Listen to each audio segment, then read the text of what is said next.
All right, Shabbosai, good morning. Let us begin.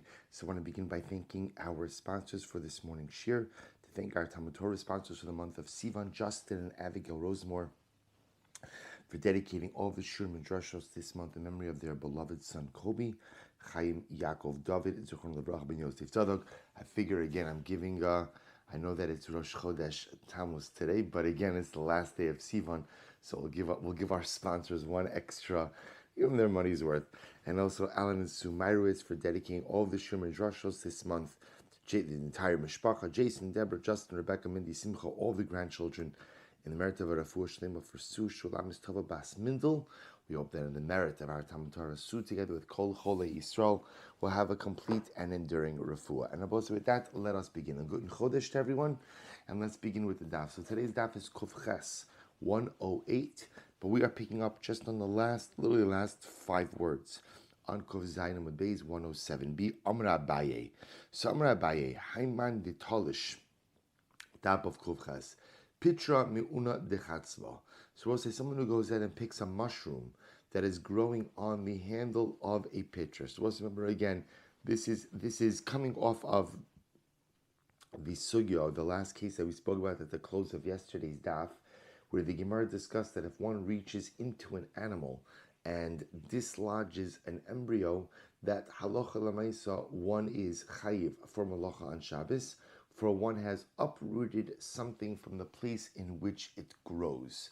So once the Gemara started on that topic, the Gemara is bringing a couple of additional cases like that. So if you have a mushroom that is growing on the handle of a utensil, one is chayiv mishum oker davar migidulo, for one is uprooting an item from the place in which it grows. I massive Rav Oshia is the kasha hatoleish me'atzitz nakov chayiv v'she'ino nakov pater. Yet Rav Oshia says we learned, we actually did this sugya together, that if one has a perforated flower pot, so let's say one has a perforated flower pot that's sitting on the ground and there's something growing in that pot. If someone goes ahead and uproots an item from that pot on Shabbos, halacha l'maaseh they're chayiv, for the perforation makes it as if the item itself is growing from the ground. However, if it's an atzitz she'eno nakov, a non-perforated flower pot, and one were to go ahead and uproot something from it, halacha l'maisa, one would be pater. They're both saying that the shaila is why.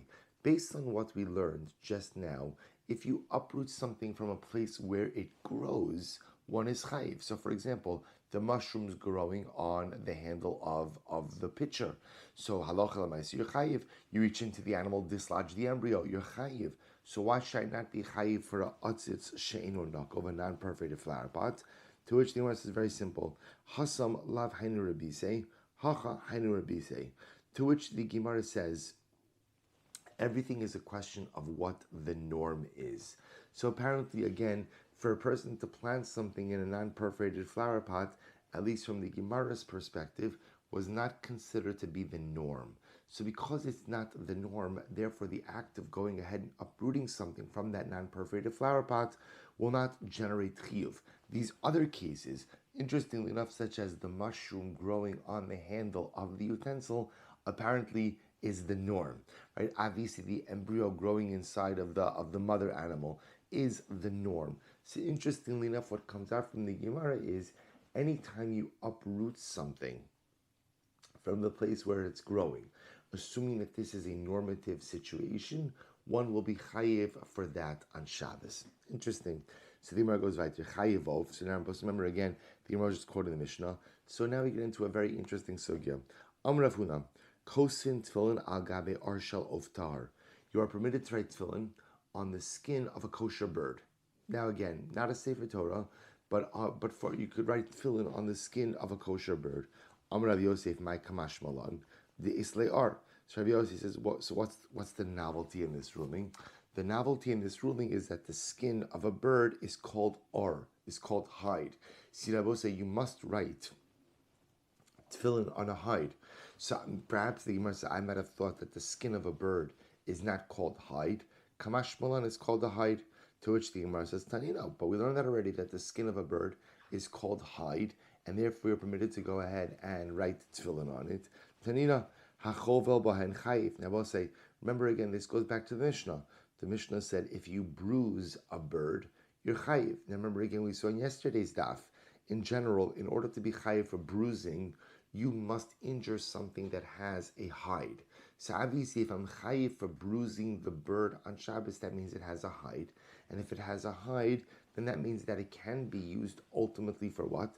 For tefillin. To which the Gemara says, Abaye, Tuva Kamash Malam. The truth is, this statement of the Brisa is teaching us a lot. Why? Di'imimas nisin. For again, about say if it was just based on the Mishnah, Hava Amina Kevan de Ispe Nikvi Lo. See, here's what's interesting. The hide of a bird, as opposed to the hide of an animal, is very perforated. It has multiple small perforations. Why, Abosai? Because birds have feathers. So remember again, each of those feathers fit into a pore in the skin, in the hide.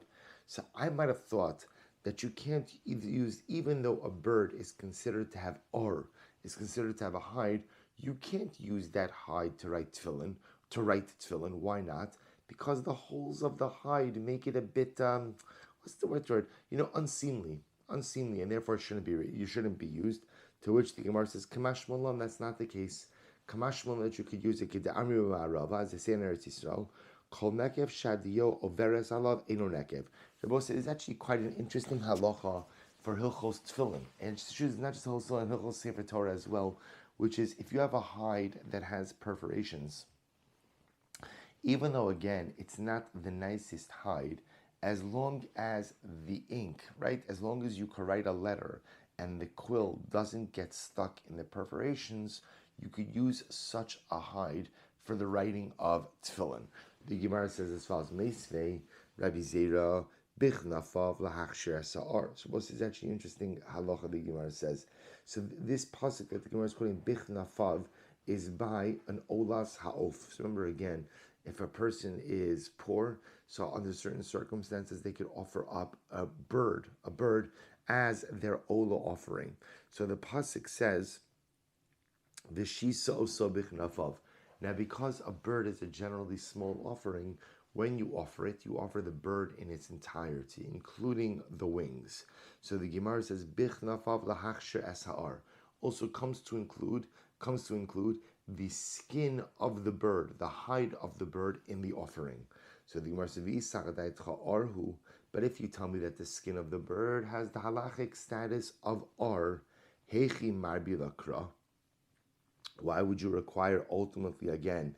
How could the pasuk include it? Sirbo in general, hide of an animal is never offered up as part of the carbon. So now the pasuk's telling me, Bichnafav teaches me that the bird in its entirety is offered up on the mizbeach. But I don't understand, if the bird's skin is considered to be hide, then how can you offer that up on the mizbeach? Abaye arhu v'rachmana rabbi. Abaye says, no, it is considered hide, but again, the Torah included it. So again, this is a riboy of the Torah. We also learned this. Paul says bichnafav with its wings. The rabbos es ha'ar comes to include that you burn the skin of the bird together with the carbon. Iyamrit bishlama ar hain orhu. If you say that the skin of the bird is considered to be ar, haino deitztarich kral rabuye. That's why I need a pasuk to come to include it. But if you say that the skin of the bird is not considered to be hide, why do I need a pasuk to come to include it? So Abai says, in reality, I would say normally the skin of a bird does not have the status of a hide. But still, I need the pasuk to include that you burn the skin of the bird together with the rest of the animal as an olah. I might have thought because the skin of a bird has perforations, maybe it's considered to be disgusting, and therefore it should not be offered up on the mizbeach. Kamash Molano. Kamash Molano said that halacha l'maisa, it is included on the mizbeach. So therefore, Rabbi say, what we begin to see is really three things. Number one, the skin of a bird has the status of hide, of ar, which let's say for Shabbos purposes means that if you bruise a bird, you will be chayiv. That's aleph. Beis, when offering up a bird olah, you offer up the bird skin, which is the hide along with the olah. And number three, interestingly enough, the hide of a bird is fit for writing tefillin. And the novelty there is, it's called hide. Once it's called hide, of course it can be used. I might have thought that because that hide has perforations, perhaps you don't really want to use it for tefillin. Kamashmuel that you're permitted to do so. Very interesting. Mahu lichtov tefillin al gabe arshal dag tar. What's the interesting shaila?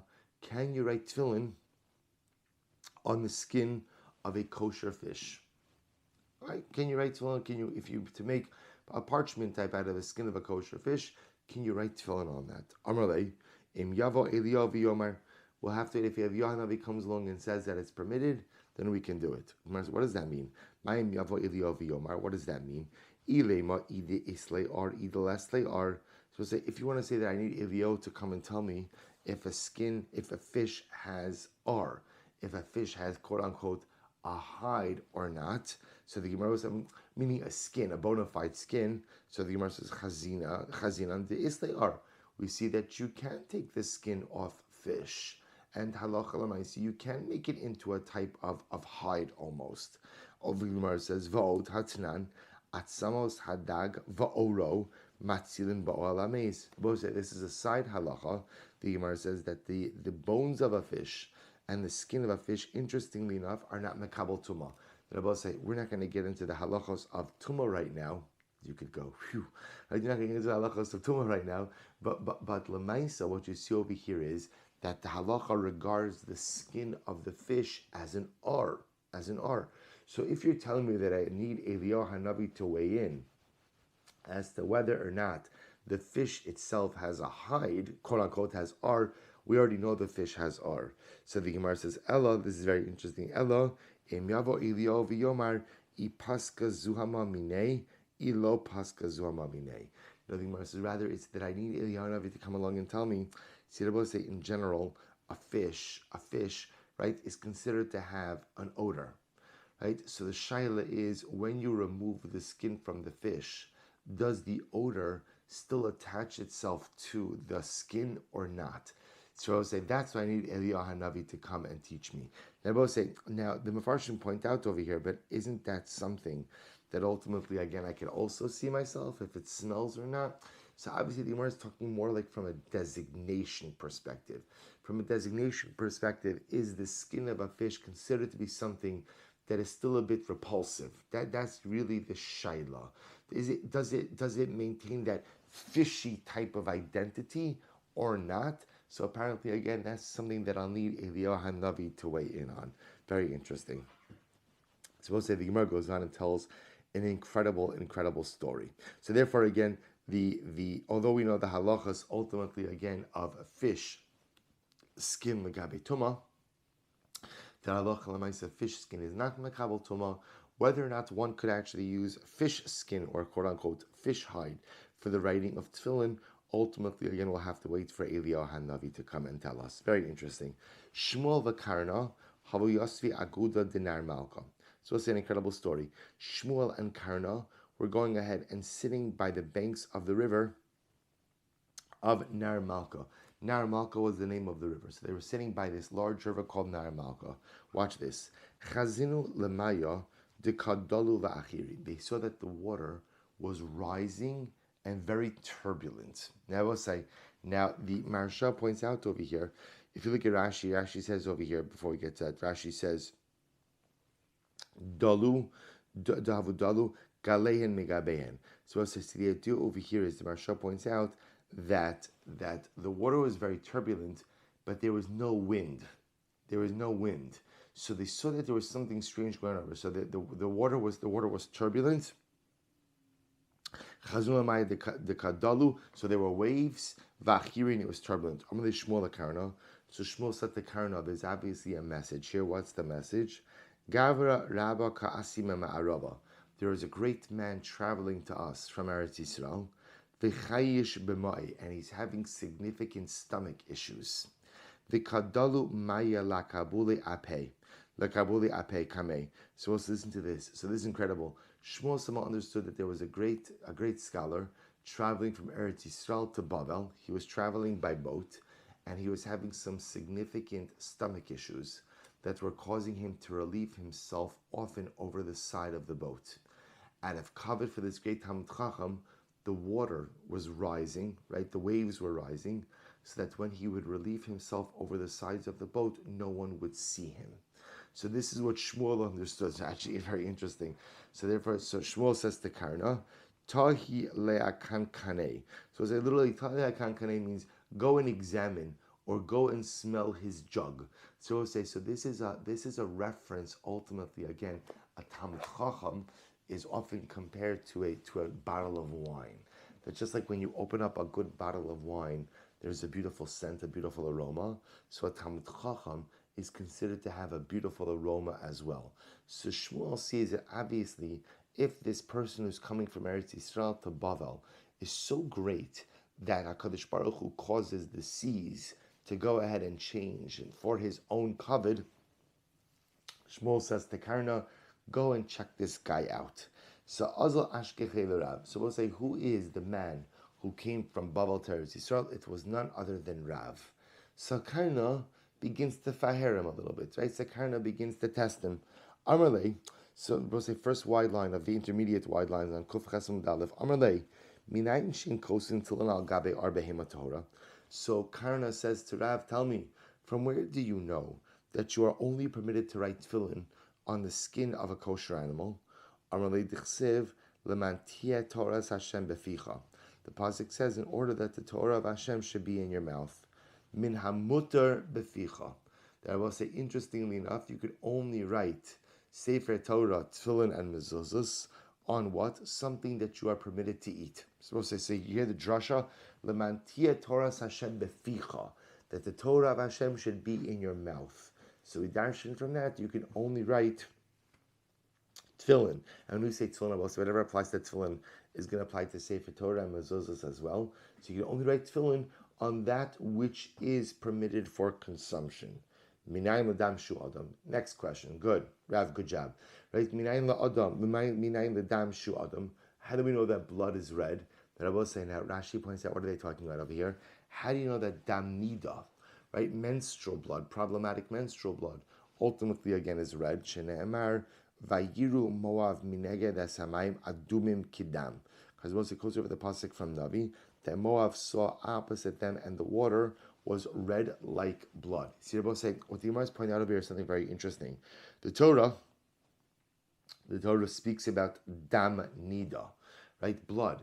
But the shaila by dam nida is what coloration, right? What shades of blood are problematic for nida purposes? To which Rav answers the fact that the pasuk says adumim kidam tells us that whenever you see the word dam only refers to red shades of blood. So how do you know that mila is done, bris mila is done ba'osamakom on the male aver? How do you know that? Ne'amar kan arlaso, v'ne'amar lahalan arlaso.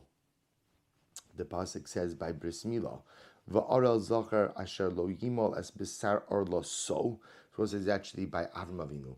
Right, the pasuk says Arla so by Avram Avinu, and then it says V'chisavou ela aretz unatatem kol eitz ma'achal va'araltem Arla so, and it says Arla by fruit. So remember again, there's a halacha by fruit trees that you are not permitted to go ahead and consume the fruit of the tree for the first 3 years after you plant the tree. That's called Arla. So it says Arla so by the mitzvah of bris milah by Avram Avinu, and it says Arla so ultimately by the mitzvah of Arla, by the fruit trees, not eating the fruits for the first 3 years. What do you see from there? Ma lahalon davar she'oseh afkan davar she'oseh. Just like I will say, ultimately again, by the fruit trees, right? The saying that produces fruit. So to where does the bris milah take place? At a place where that produces fruit, i.e. at a place of procreation. So from here we see that bris milah is done ba'osam makom. So the Gemara says, the Gemara says, Ema libo, say bris milah is done on the heart. Dichsev umaltem es arlas levavchem. So it's because remember again, now obviously what the Gemara is saying, again, you see the lashon of arla by other places. The pasuk says that you will go out and circumcise your heart. So you see the lashon of arla by the heart. Maybe ema ozno, Maybe you should do bris milah on your ear. Dichsiv hine arla aznam. Right, the pasuk says literally there's an arla on their ear, which I will say ultimately again is a reference to the idea that Klal, obviously that this was a form of rebuke. Once again from Yirmiyahu Navi, saying that Klal Yisrael you have like an arla on your ear, you don't hear what HaKadosh Baruch Hu is telling you. So the Gemara says, I say, how do you know? So we'll say, so the Gemara is asking, you see the lashon of arla by the ear, you see the lashon of arla ultimately by the heart. So how do you know that arla takes place ba'osam makum? To which the Gemara says very simple, danin arla so tama me arla so tama ve'im danin arla so tama me arlas she'ino tama. To which the Gemara says, Rabbi say essentially there are two circumstances in which the word arla so occurs. The other circumstances are the word arla, not the word arla so. So in which case the Gemara says we learn out arla so from arla so and not arla so from arla. So it says arla so by Avram Avinu. It says arla so by the mitzvah of arla, the fruit tree, not consuming of it for the first 3 years. Just like by arla so, the fruit tree, it's a place quote unquote that produces fruit. So too again by the mitzvah of bris milah, it's a place that produces fruit, i.e. procreation. The Gemara says as follows: Amrlei. So the Gemara says, well, so at this point in time, interestingly enough, so Rav, remember again, all of this is part of the conversation between Karna and Rav. And at this point in time, Rav realizes that he's being tested by Karna, right? Karna doesn't really have these questions. He's just trying to check out Rav. Is Rav really such a great Talmud Chacham? Amalei Mashmecha. So Rav says to Karna, Karna, what's your name? So the Gemara says, I'm sorry, Amalei Mashmecha, Karna. Karna says, my name is Karna. Amalei Yehei Rava the Seifochle Karna Be'inei. You should have a Karna, a horn that grows out of your eyes. So we'll say, so Rav essentially was annoyed. Right? Rav was annoyed. Don't start coming over to me and start fahering me with all these questions. You have questions, I'm happy to answer your questions. But if you're coming to go ahead and check out if I'm a Talmud Chacham, so he got annoyed. So he said to Karna, you should have a horn that grows out of your eyes. So he voiced his displeasure with Karna. So the Gemara says, what happened? So the Gemara says, L'sof Eili Shmuel L'Beisei. So we'll say, so remember again, at this point in time, so Karna reports back to Shmuel, and he says to Shmuel, listen, that man, remember how the story started. Shmuel and Karna were standing by the banks of the river Malka, and they saw that the waters were especially turbulent. So Shmuel said, you see from here that there's a great man coming from Eretz Yisrael, but unfortunately he's suffering from stomach ailments. That's why the water was turbulent, to mask his cover, so that when he would relieve himself over the side of the boat, no one would really be able to see him. So now Shmuel sends Karna to check out if this guy's really so great. It turns out he was pretty great. So we'll say, now watch what happens. Ayali Shmuel L'Beisei. So Shmuel invited Karna over to his house for a meal. We'll say, get ready for this. So what happens? Ochle Namo Desari. He gave him to eat barley bread. Vikasa Daharnasa, a cup of fish hash, va'ashkaye shechra, and he gave him a drink of beer. So barley bread, fish hash, and beer. And I will say all of these items are a diuretics. So now what happens? Rav, who is already suffering from a stomach ailment, is mamish like ready to explode. V'lo achvile beis hakisei. But Shmuel would not show Rav where the bathroom was. Now I will say, just to understand what's happening over here, Shmuel was trying to cure Rav of his stomach ailment. So apparently, I guess the remedy was, he had to, whatever the remedy was, but apparently it involved having Rav, hold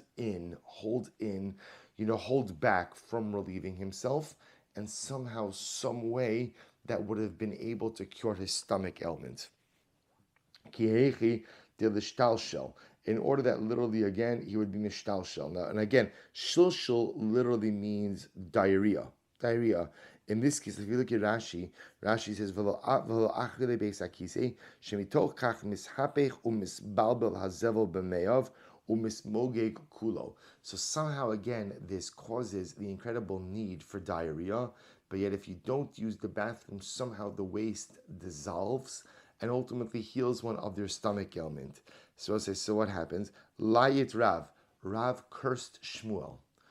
So I'll say that this is pretty understandable, right? Poor Rav, right? Rav comes over, he thinks he's invited over for dinner. Shmuel goes ahead and literally feeds him the food that creates this perfect storm inside of Rav. Won't show Rav where the bathroom is. Again, Shmuel's whole intention was to go ahead and cure Rav. Rav curses him. Va'amar man de mitzaron lo lukma le b'nei. This person who caused me so much pain should not have any sons. V'chein hava. And this indeed was the case. I will say, Shmuel had daughters, but Rav cursed him that he should never have any sons. So I will say, so this is just an interesting story in general. It seems to be that part of the issue over here was a lack of communication, right? As is that the root of many problematic stories. Shmuel apparently did not communicate to Rav what it was that he was trying to accomplish. So Rav just sees him as being a cruel, indifferent individual, so he curses him. Meanwhile, again, irony of irony is that Shmuel was really trying to help Rav. But nevertheless, also this goes to the idea that the curse of a Talmud Chacham, right, remains. And even again, if it was given under a mistaken premise, the curse unfortunately still remains. To which the Gemara says, Kitanoi, Minayin Lamila Sheba Osamaga. So I'll say, now that we mentioned Bris Milah, the Gemara is going to spend some time on it. How do we know that Bris Milah takes place Ba'osamakum? So we'll say Ba'osamakum is a euphemistic term for the Makom Amila, for the male Aver. How do we know that? Ne'amar Khan Arloso v'ne'amar Lahalon Arloso Lahalon Davar Sha'osepri Afkan Davar Sha'osepri.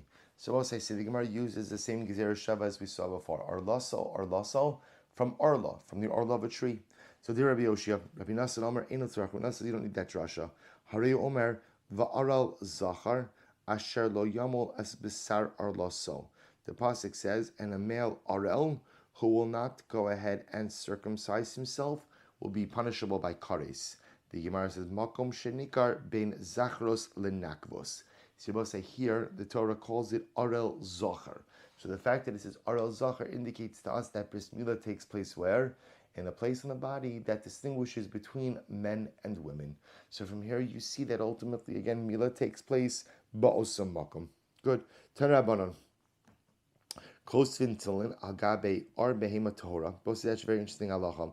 You are permitted to write tefillin on the hide, Agabe or Behema Torah, Va'algabe or Chaya Tahora, Va'algabe or Nevelas Utrefa Shalahan. So we'll say very interesting halacha. You're permitted to write tefillin on the hide of any kosher animal, or on the hide, that's a behema, on the hide of a chaya. Chaya is a non-domestic animal. And I will say, interestingly enough, you're even permitted to go ahead and write tefillin on the hide of a kosher animal that died without shechita. In other words, they're both saying, the halacha is tefillin must be written on the hide of a kosher animal, behema or chaya, but the animal need not be ritually slaughtered. So, for example, if you have a kosher, you have a cow that died, right? That just died, right? It dropped dead, or it was killed by another animal. The halacha is you're permitted to use that hide to write tefillin. V'nichrasos b'saron, and the parshos themselves ultimately again are tied with the hairs of a kosher animal. V'nit paros begidin, and they're sewn together, right? This is tefillin, right? The tefillin boxes are sewn together, ultimately again with the gidin, with the sinews of a kosher animal. V'alocha l'Moshe misinai shat tefillin nichrasos b'saron v'nis paros begidin, and this halacha l'Moshe misinai that tefillin are wrapped together with the hair of a kosher animal and are sewn together with the sinews, ultimately again of a kosher animal. So we'll say, so again, the halacha over here being that tefillin can be written on the hide of any kosher animal. And again, this is not just tefillin, right? It can be written on the hide of a kosher animal or a behema chaya. But ultimately, again, what's fascinating about this is even if the animal isn't a vela or treifa, so even if the animal ultimately, again, did not die with kosher shchita, but ultimately just dropped dead, halacha l'maisa, you could still use the hide. So the Gemara says, aval lo kosvin, aval in kosvin, lo agabi ar behema tameya, v'lo agabi ar chaya tameya.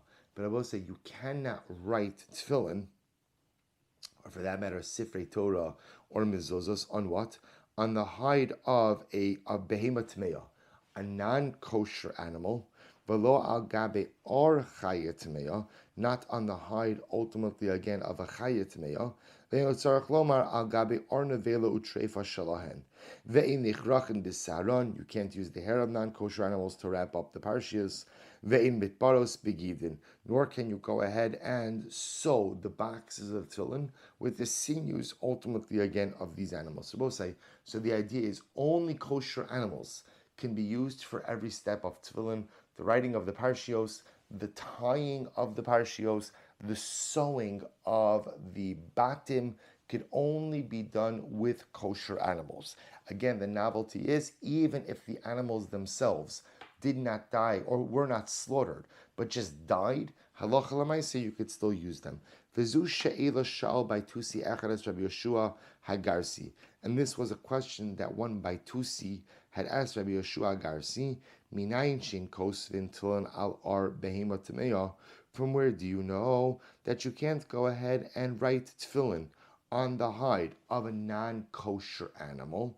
Dichsev lemantia Torah Hashem beficha. Because the pasuk says, in order that the Torah of Hashem should be in your mouth. Midavar hamuter beficha. From here we learn that what? You could only write tefillin on something that you are permitted to consume. So it's an interesting drasha. You could only write on it. You could only write on it if you could consume it.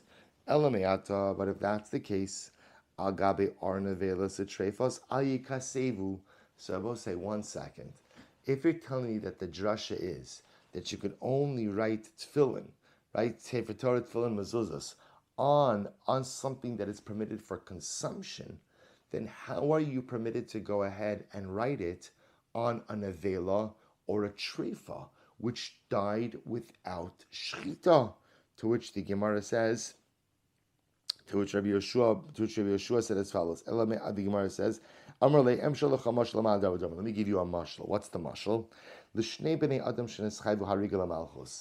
say the mashal is there are two people who are liable to death at the hand of the king. So watch this. Echad hargu melech, one was killed by the king, executed by the king.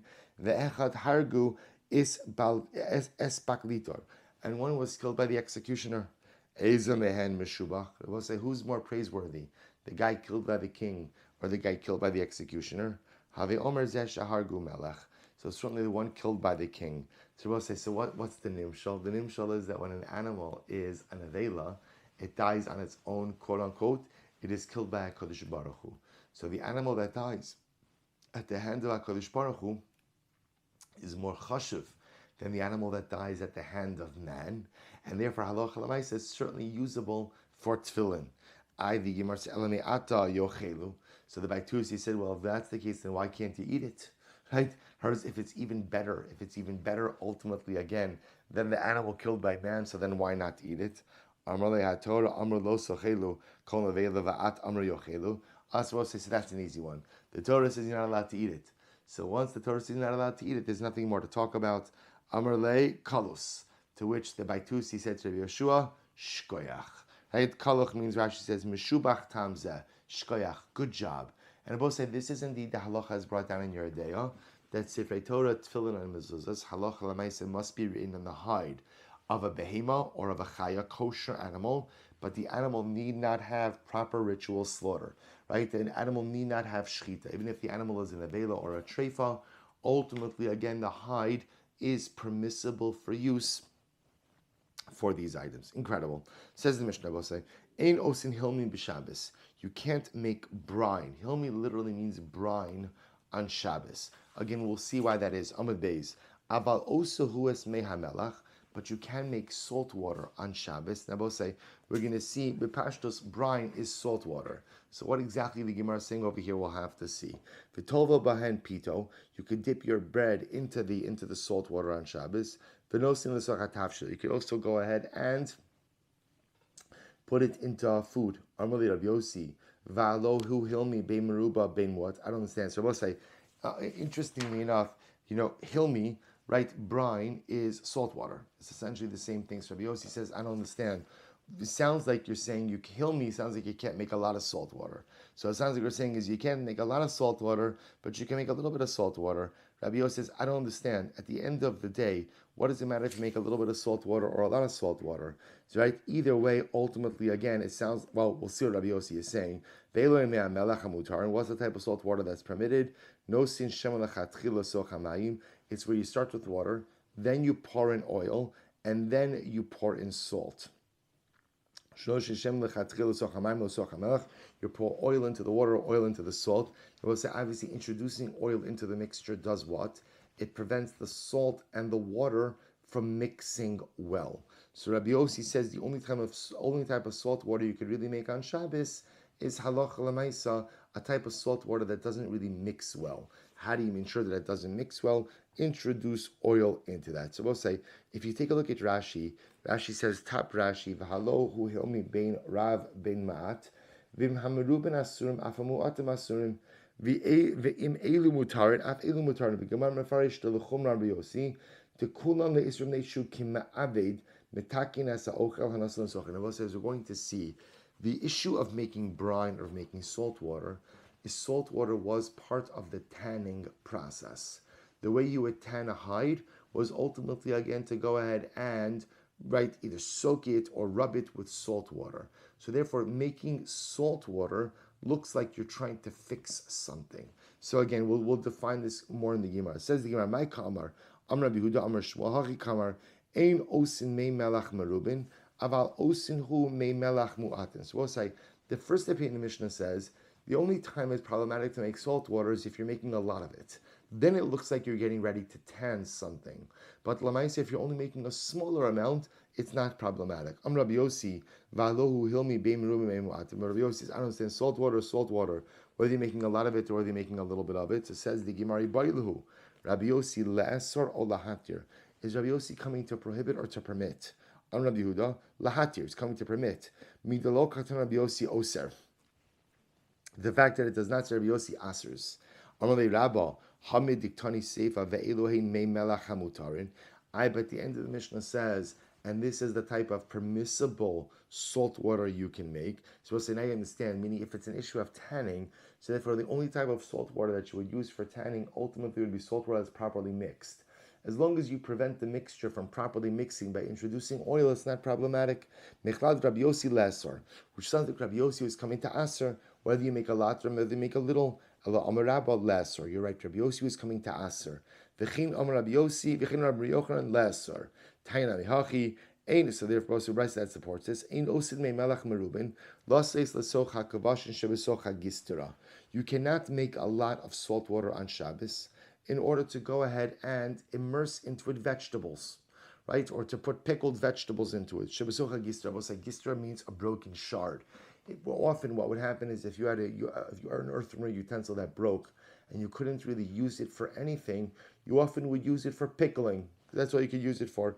Aval osu me melach mu'atin bo'ochel bohen pito v'nosin l'soch hasafsha. So also the Brisa says you cannot make a large amount of salt water necessary to pickle vegetables, but you can make a small amount of salt water in order to go ahead and dip your bread, or in order to go ahead and use it for another ingredient.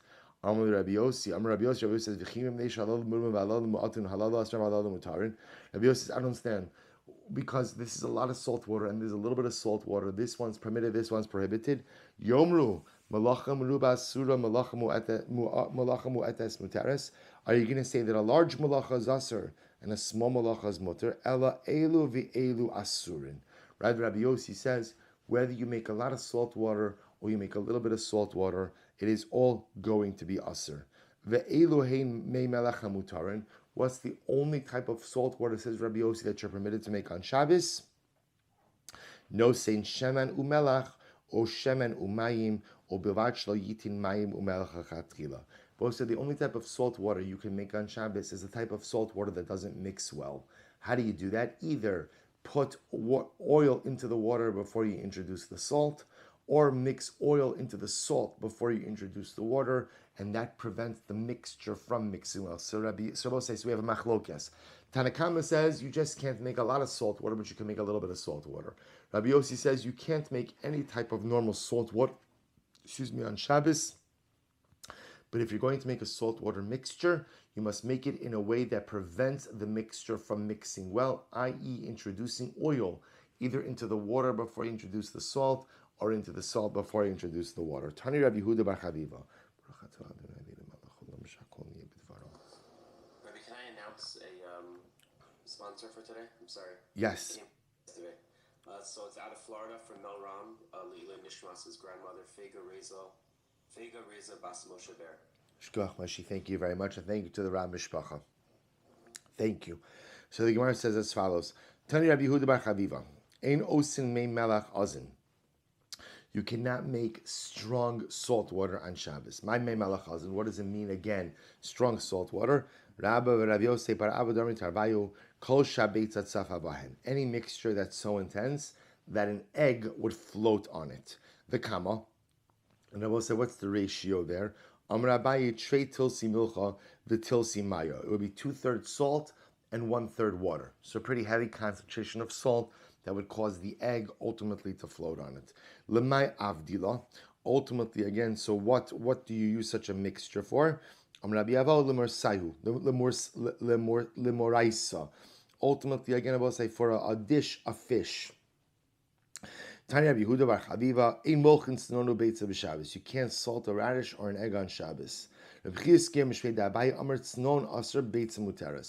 can't salt a radish, but you can salt an egg. Rav Nachman said in the beginning, I used to salt a radish. Amina, afsude kamafsidnole.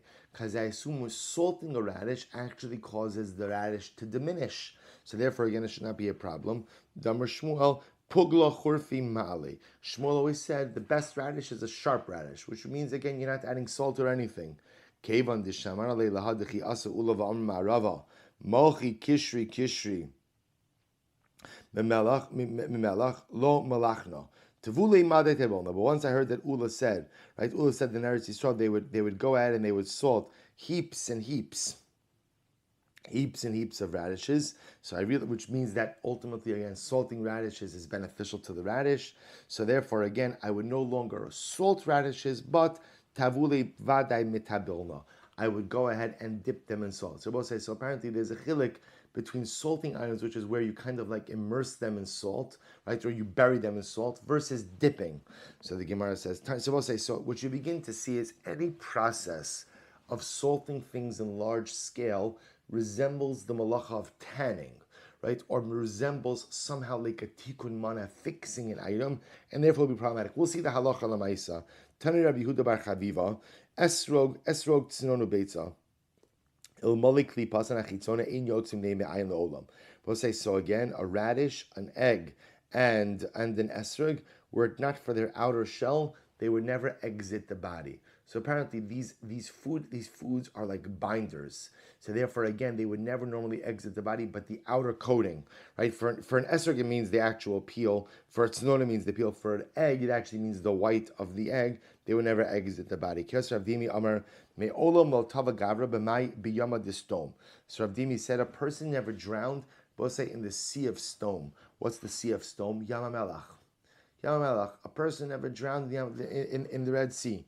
So the Gemara says, in the Dead Sea, excuse me. Yamamelach. So Amar Rav Yosef, Hafucha stone. I'm sorry. I'm sorry. Amar Rav Yosef, Hafucha stone, Vafucha mila. But say, look at Rashi, Hafucha mila, Dvarim ha'amurim ba'hofchin. So Rav Yosef says, literally again, it literally means turns upside down stone and turn upside down these words. So the Gemara says, Gavra hudalo tava, kshur tava. What are you saying? That a person never drowned, but a beam would sink to the bottom? Or is it like that he's saying, it sounds like you're saying that a person doesn't drown in the Yamamelach, but another, let's say a beam can. I'm going to buy, let me buy kamer. Let me buy kshura, dafilu b'chol yom mei moshe ra'ol tava. So let's say a beam, right, a piece of wood will always float. In any body of water, it'll float. Elafilu gavra. So rather, they both say there's no novelty in saying that a beam of wood won't sink in the Dead Sea. Elafilu gavra de tava b'chol memo sheba olam. Rather, it means a person who would normally sink in any body of water, b'yamas dom lo tava, ultimately again will not sink in the Dead Sea. Lamai nafkamin. They both say, what does this matter? Gihad deravin have a shakal va'azla achar der b'yirmiyah. Aguda diyamas dom. We'll say this matters for the following idea: that one time, so ultimately again, so Ravin was walking behind Rabbi Yirmiyah on the banks of the Dead Sea. Amarle, mahu lemimshi mihani maya b'Shabbos. Am I permitted to go ahead and literally wash myself with this water on Shabbos? They both say, now the question he was asking was the follow. The waters of the Red Sea obviously have medicinal value. So going ahead, because they're very salty, going ahead and engaging in medicinal healing on Shabbos is problematic. So Ravin asked Rabbi Yirmiyah, can I wash myself, right? Can I go ahead and wash myself with the water of the Red Sea? Amalei Shapir Dami. To which ultimately again he responded, to which Rabbi Yirmiyah responded, yes, you're permitted to do so. Now Rashi says over here, Shapir Dami, Lav Muchacham Milsa del Refuah Avid, Afa Pisha Marakim Shari, the time of the Refuah Dasir Les Alexer Shamichos Samana. So we'll say, the issue over here is since there's nothing that appears, you're just taking water and washing your face. There's nothing inherently medicinal about that. So because there's nothing inherently medicinal, therefore it's permitted on Shabbos. The Gemara says, remember again, anything that looks normal, the same way that if I have a sore throat, I could drink a cup of tea. I am drinking the cup of tea for medicinal purposes, but Lamaisa, anything you do that regular healthy people do is permitted on Shabbos. Since a person would splash water on their face, there's no problem doing that ultimately again on Shabbos as well, even though the waters you're using have medicinal properties. Ma'olam meimatz ulam miftach. Both say, what about again putting water on my eye, but blinking it into my eye? So we'll say in this case would be a person puts water on their eyes like eye drops. Person uses the water as eye drops. In this case, again, it's the water of the Dead Sea and blinks it in. Amarle Zulo Shamati Kiyosi Bashmati. I never heard this halacha, but I heard something similar. Zimnin Amarle Mishmei Rab Masna, Vezimnin Amarle Mishmei Mar Ukva, Vetavayu Mishmei Davur, the Shmo, Velevi Amran, Velevi Amrin, Chad Amar, Yain Besocha Ayin Asr Agap. So we'll say, no, we'll stop over here. So I don't want to rush this. We'll stop over here. We'll say, we'll pick up Emir Hashem with this sugya tomorrow. So again, what we end off with is splashing the water of the Red Sea on your face, even though it has medicinal value, is going to be totally fine. Why? Because Lamais, that doesn't look like you're doing anything medicinal in nature, splashing water on your face. The shayla is going to come up, what about blinking water into your eyes? People don't do that for washing purposes. People only do that for medicinal purposes. Is that problematic on Shabbos or not? Emir Hashem, to be continued. I will say we'll be starting the minyan in the shul parking lot, to which everyone is invited. Emir Hashem at 6:45 with Mizmor Shir. Shkach Chabosai Guten Chodesh. Tomorrow morning we also start at 5:45. Emir Hashem continued Tzidkas HaTzadik on Wednesday. Again, a thank you to the Ram Mishpacha for the sponsorship. I apologize that I did not announce it at the beginning. Wishing everyone a wonderful day and a Guten Chodesh.